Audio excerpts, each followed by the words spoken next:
আন্তঃস্কুল mega বিজ্ঞান প্রদর্শনী শুরু হয় বৃহস্পতিবার।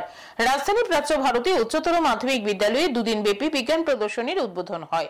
আন্তঃস্কুল মেগা সায়েন্স এক্সিবিশনে প্রাচ্য ভারতী স্কুল সহ আরো 10 থেকে 15টি স্কুল থেকে ক্ষুদে বিজ্ঞানীরা নিজেদের তৈরি মডেল নিয়ে হাজির হয়েছে। উপস্থিত ছিলেন পুর নিগমের 23 নং ওয়ার্ডের কর্পোরেটর মণিমুক্তা ভট্টাচার্য, স্কুলের ভারপ্রাপ্ত প্রধান শিক্ষক সুবীর দেববর্মা, বিদ্যালয় পরিচালন কমিটির সভাপতি উমেশ চক্রবর্তী, পরিচালন কমিটির চেয়ারম্যান বাদল বিহারী দেবনাথ সহ অন্যান্যরা। বিদ্যালয়ের বর্তমান ও প্রাক্তন শিক্ষক শিক্ষিকাদের স্কুলের ভারপ্রাপ্ত প্রধান শিক্ষিকা বলেন, স্কুলের 75তম বর্ষপূর্তির কর্মসূচির অঙ্গ হিসেবে এই প্রদর্শনী। তিনি জানান, প্রদর্শনীতে প্রায় 50টি মডেল নিয়ে পড়ুয়ারা অংশ নিয়েছে। বিজ্ঞান প্রদর্শনী ঘিরে ক্ষুদে বিজ্ঞানীদের মধ্যে ব্যাপক সাড়া পড়েছে। এই বিদ্যালয়ে আমরা আজকে 75 বছর হতে যাচ্ছে।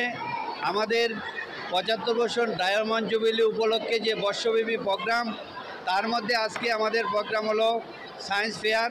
আমাদের বিদ্যালয়ে এবং বিদ্যালয়ের আশেপাশে 10 থেকে 15টা বিদ্যালয় এখানে অংশগ্রহণ করেছে।